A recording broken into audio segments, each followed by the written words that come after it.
Bismillahirrahmanirrahim. Assalamualaikum warahmatullahi wabarakatuh. Nama saya Aklimul Furqan. Saya dari kelas IPS 1A, kelompok 7 Pendidikan Akhlak. Di sini saya akan menjelaskan tentang ikhlas, teori dan praktik dalam pembelajaran. Yang pertama, bagaimana sih Anda bisa menjelaskan seorang pelajar dapat belajar dengan ikhlas sehingga dapat memperoleh ilmu yang bermanfaat di dunia dan akhirat. Ikhlas merupakan sikap yang mendorong seorang hamba untuk berbuat sesuatu hanya karena untuk mencari keridhaan Allah Subhanahu wa Ta'ala. Dorongan yang sudah menyatu dalam diri seorang dalam setiap perbuatannya itu muncul berbarengan dengan niat, yakni menyengaja melakukan perbuatan langsung bersamaan dengan perbuatannya. Ikhlas waktunya ketika niat melakukan amal, bukan pada waktu mengerjakan atau setelah selesai beramal.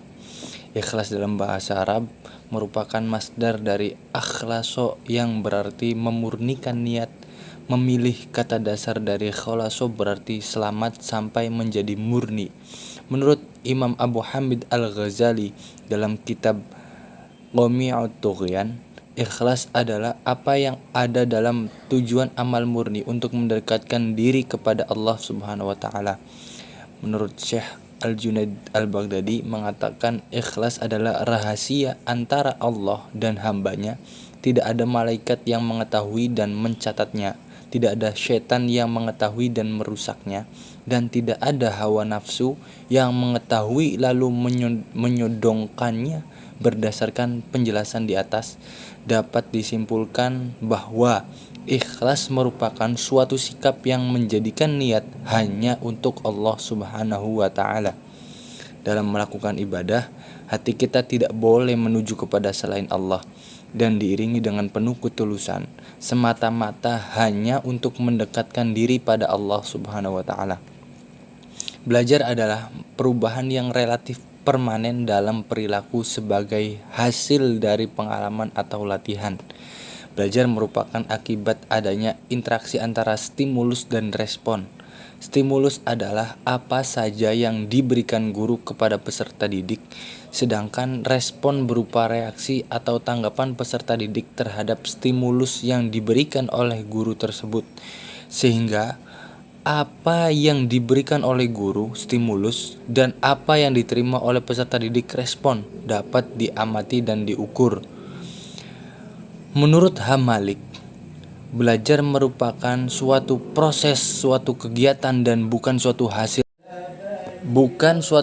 atau tujuan. Belajar bukan hanya mengingat akan tetapi lebih luas dari itu, yakni mengalami. Hasil belajar bukan suatu penguasaan hasil latihan, melainkan pengubahan kelakuan. Begitu juga yang dikatakan oleh Sujana. Hasil belajar siswa pada hakikatnya adalah perubahan tingkah laku.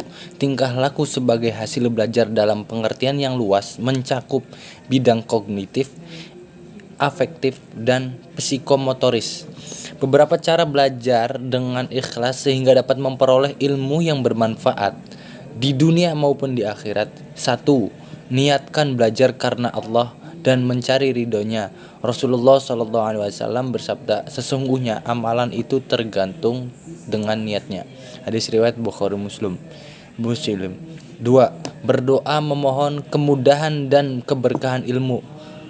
Yang ketiga itu rajin dan tekun belajar. Rasulullah SAW bersabda, wajib bagi setiap muslim untuk mencari ilmu. Hadis riwayat Ibnu Majah. Yang keempat adalah belajar dengan penuh keikhlasan, tidak riya. Keikhlasan dalam menuntut ilmu akan memberikan pengaruh terhadap diri penuntut ilmu dan sekitarnya. Di antara tanda ikhlas dalam menuntut ilmu adalah yang pertama, membuahkan ilmu yang bermanfaat. Yang kedua, mengamalkan ilmu. Yang ketiga, selalu memperbaiki niat. Yang keempat, semakin tunduk dan takut kepada Allah Subhanahu wa Ta'ala. Yang kelima, menghindari pujian dan ketenaran. Yang keenam, semakin tawadu di hadapan manusia. Kemudian selanjutnya yaitu bagaimana sih Anda bisa menjelaskan seorang guru yang ikhlas dapat membimbing. mengasuh dan mengarahkan siswanya belajar dengan benar sehingga menghasilkan ilmu yang bermanfaat yang pahalanya akan terus mengalir sampai hari kiamat. Profesi guru adalah profesi yang berasal dari panggilan hati, maka dipastikan bahwa profesi guru adalah profesi yang mulia. Pahala guru dalam mengajar dapat mengalir hingga hari kiamat dan akan dikenang selama siswa itu masih mengingat guru tersebut. Seorang guru yang ikhlas memiliki peran yang sangat penting dalam membimbing, mengasuh, dan mengarahkan siswanya agar belajar dengan benar. Seorang guru hendaknya menjalankan profesinya dengan baik, termasuk jika sedang mengajar pada siswanya. Seorang guru yang mengajar dengan ikhlas yaitu dengan cara membimbing, mengasuh, dan mengarahkan siswanya untuk berperilaku dengan benar. Hasil dari pengajaran guru ini akan menghasilkan ilmu yang bermanfaat. Dari ilmu yang bermanfaat inilah guru mendapat pahala jariah yang mengalir sampai hari kiamat tiba. Adapun beberapa aspek yang mendukung guru agar mereka senantiasa mendapatkan pahala keikhlasan, yaitu yang pertama panggilan jiwa, yang kedua itu bertanggung jawab, yang ketiga memberi contoh, tentu pasti contoh-contoh yang baik, yang keempat yaitu mengajar dengan hati, yang kelima yaitu mengembangkan karakter, kemudian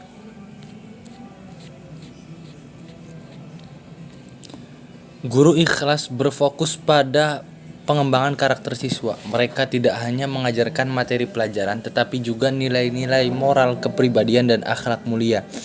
Guru yang ikhlas berusaha menciptakan generasi yang berkarakter baik dan mampu memberikan kontribusi positif bagi lingkungan dan masyarakat. Dengan pengembangan tanggung jawab ini, dengan sepenuh hati, pahala dari ilmu yang bermanfaat yang diajarkan oleh guru akan terus mengalir hingga hari kiamat. Semoga para guru senantiasa diberikan keikhlasan dan keberkahan dalam setiap langkah pendidikannya. Seorang guru yang benar-benar ikhlas akan melihat pengajaran sebagai panggilan dan kesempatan untuk memberikan kontribusi yang positif terhadap kehidupan siswa. Guru yang ikhlas akan berusaha untuk memahami kebutuhan individual setiap siswa dan memberikan perhatian yang mendalam kepada mereka. Selain itu, keikhlasan guru juga tercermin dalam upaya mereka untuk terus belajar dan meningkatkan kualitas pengajaran. Seorang guru yang ikhlas tidak hanya berhenti pada pengetahuan yang dimilikinya, tetapi selalu mencari untuk meningkatkan kemampuan mengajar dan metode pengajaran yang lebih efektif. Mereka juga berusaha untuk tetap terbuka terhadap perubahan, mengikuti perkembangan terbaru dalam pendidikan, dan berbagi pengetahuan dan pengalaman dengan rekan sejawat. Keikhlasan guru juga tercermin dalam komunikasi yang efektif dan saling pengertian dengan siswa. Guru yang ikhlas akan menciptakan lingkungan yang aman dan mendukung, di mana siswa merasa nyaman untuk bertanya berbagai pendapat dan berinteraksi dengan guru. Mereka mendengarkan dengan penuh perhatian, memahami, dan memberikan umpan balik yang konstruktif. Dalam Islam, keikhlasan dalam mengajar dapat membentuk guru pendidikan agama Islam yang profesional.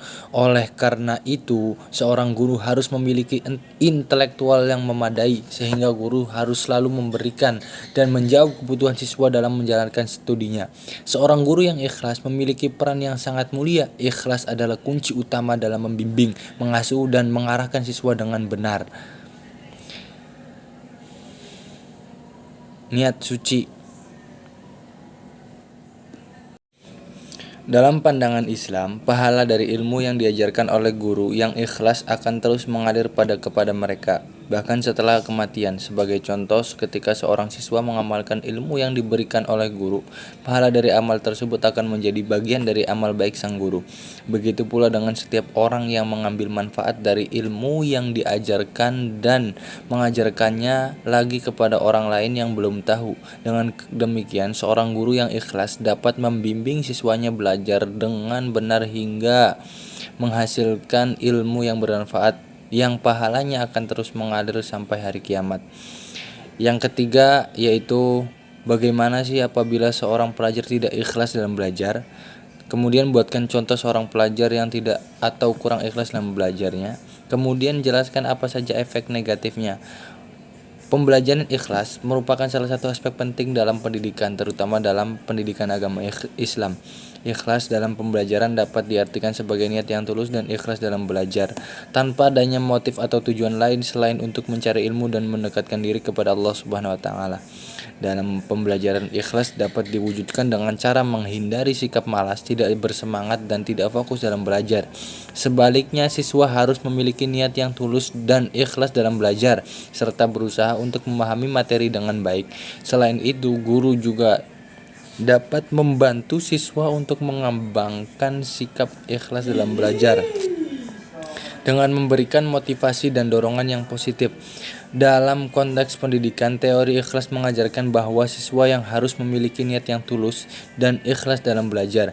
Mereka harus memiliki motivasi yang kuat untuk meningkatkan pengetahuan dan keterampilan mereka, bukan hanya untuk memenuhi tuntutan eksternal seperti nilai atau pujian. Dengan memiliki niat yang ikhlas, siswa akan lebih termotivasi untuk belajar dengan sungguh-sungguh dan mengatasi tantangan yang muncul. Selain itu, teori ikhlas juga menekankan pentingnya mengembangkan sikap mental yang positif dalam pembelajaran. Siswa perlu memiliki keyakinan diri, ketekunan, dan ketabahan dalam menghadapi kesulitan dan kegagalan. Mereka harus mampu melihat kegagalan sebagai peluang untuk belajar dan berkembang, bukan sebagai hambatan yang menghalangi kemajuan mereka.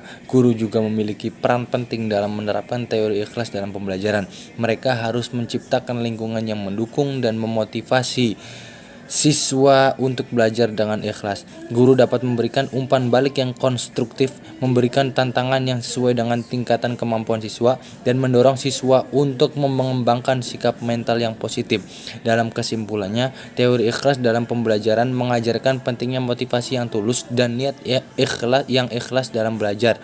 Dengan memiliki niat yang ikhlas dan motivasi yang tulus dan niat yang ikhlas dalam belajar. Dengan memiliki niat yang ikhlas dan sikap mental yang positif, siswa akan lebih termotivasi untuk belajar dengan sesungguhnya dan mencapai hasil yang lebih baik. Seorang pelajar yang kurang ikhlas mungkin hanya belajar karena terpaksa atau untuk memenuhi ekspektasi orang lain. Misalnya, Sarah belajar hanya karena orang tuanya menginginkannya, bukan karena dia benar-benar tertarik. Efek negatifnya mencakup motivasi rendah, hasil belajar yang kurang optimal, dan kurangnya pemahaman mendalam karena ketidaksetiaan terhadap materi pelajaran. Apabila seorang pelajar tidak ikhlas dalam belajar, hal ini dapat berdampak negatif pada proses pelajaran dan pencapaian akademiknya. Berikut adalah beberapa konsekuensi yang mungkin terjadi. Yang pertama, kurangnya motivasi. Yang kedua, kurangnya konsentrasi. Yang ketiga, prestasi akademik rendah. Yang keempat, kurangnya pengembangan diri. Untuk mengatasi ketidakikhlasan dalam belajar, ada beberapa langkah yang dapat diambil. Yang pertama, mencari motivasi. Yang kedua, mencari bantuan. Yang ketiga, membuat jadwal belajar yang teratur. Yang keempat, temukan metode belajar yang sesuai. Dapat disimpulkan dari semua itu, yaitu sikap ikhlas dalam pembelajaran dapat membantu siswa untuk memahami materi dengan lebih baik dan mengembangkan karakter yang baik. Guru dapat membantu siswa untuk mengembangkan sikap ikhlas dengan memberikan motivasi dan dorongan yang positif. Selain itu, metode pembelajaran kooperatif dan bilingual juga dapat membantu siswa untuk mengembangkan sikap ikhlas dalam belajar. Jika seorang pelajar tidak ikhlas dalam belajar, hal itu dapat mengakibatkan motivasi rendah, kinerja akademis yang kurang baik, dan kurangnya pemahaman yang mendalam terhadap materi pelajaran. Pelajar tersebut mungkin cenderung hanya mengejar nilai atau memenuhi harapan orang lain tanpa menemukan makna sejati dalam proses pembelajaran. Selanjutnya, itu yang keempat, bagaimana apabila seorang guru tidak bisa ikhlas dalam belajar.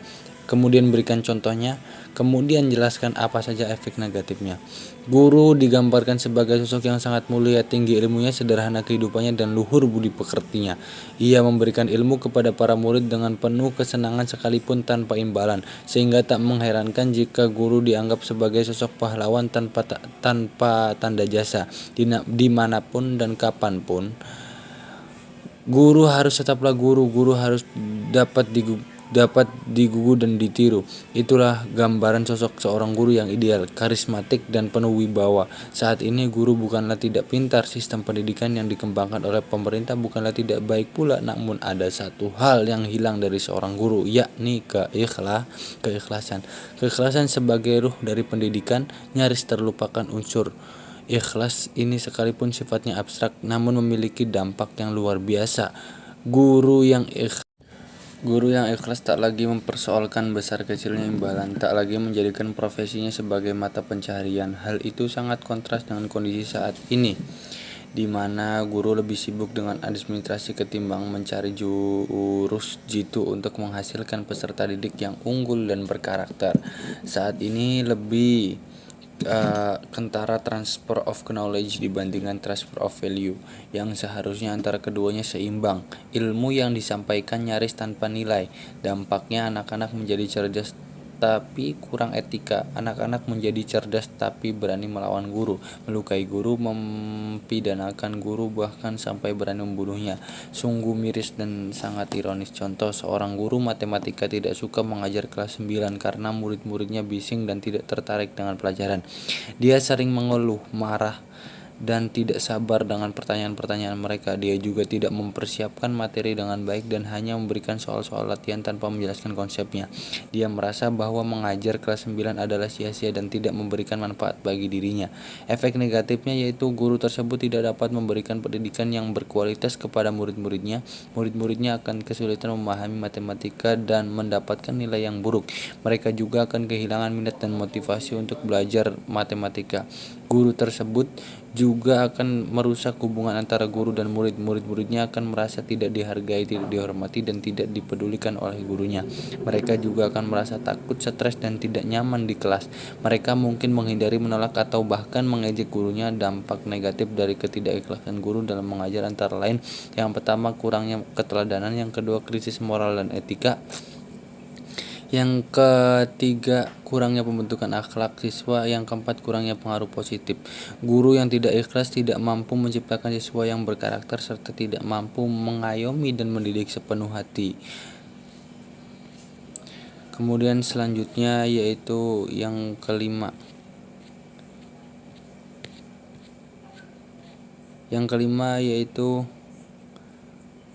cari atau buatkan kisah yang menceritakan proses pembelajaran di mana murid dan guru sama-sama ikhlas.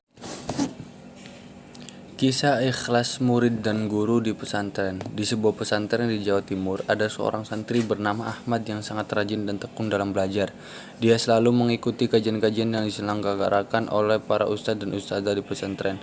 Dia juga sering menghafal Al-Quran dan kitab-kitab kuning yang menjadi bahan pelajaran di pesantren. Ahmad memiliki seorang guru yang sangat dicintainya, yaitu Ustadz Zainal.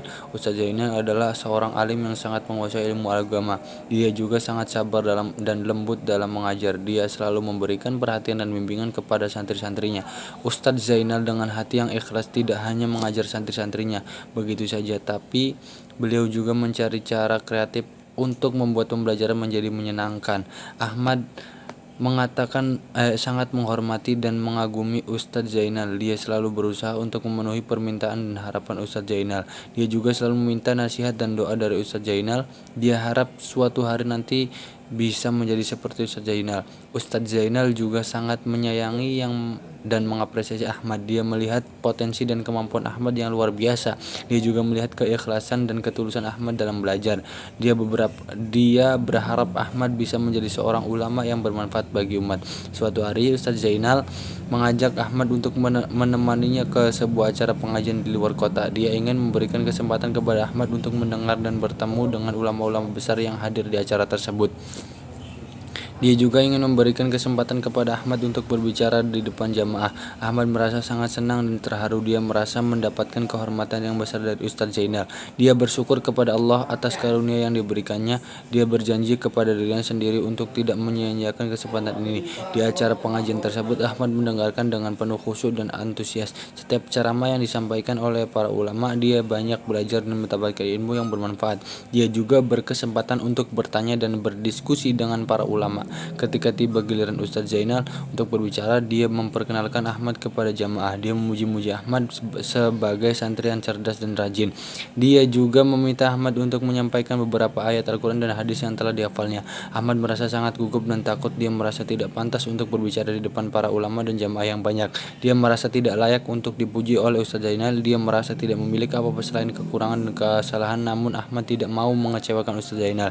Dia juga tidak mau menyia-nyiakan kepercayaan yang diberikan oleh Ustadz Zainal. Dia berdoa kepada Allah agar diberi kemudahan dan keberkahan dan berusaha untuk menghilangkan rasa takut dan gugupnya. Dengan izin Allah, Ahmad berhasil menyampaikan ayat-ayat Quran dan hadis yang telah dihafalnya dengan lancar dan fasih. Dia juga berhasil menjawab beberapa pertanyaan yang diajukan oleh jamaah dan tepat dan bijak. Dia mendapatkan pujian dan doa dari para ulama dan jamaah. Ustadz Zainal merasa sangat bangga dan bahagia. Dia melihat hasil dari usaha dan keikhlasan dalam mengajar Ahmad. Dia melihat buah dari kejujuran dan kesungguhan Ahmad dalam belajar. Dia melihat anugerah dari Allah yang melimpahkan rahmat dan hidayahnya. Ustadz Zainal dan Ahmad saling berpelukan dan menangis. Mereka bersyukur kepada Allah atas nikmat yang diberikan. Mereka berdoa kepada Allah agar terus diberi kekuatan dan keistiqomahan dalam menuntut ilmu. Mereka berharap kepada Allah agar terus diberi kebaikan dan keberhasilan dalam mengamalkan ilmu. Mungkin itu saja yang dapat saya sampaikan. Syukran wa dumtum fil barakati wan najah. Wallahul muwaffiq ila aqwamit thoriq. Wassalamualaikum warahmatullahi wabarakatuh.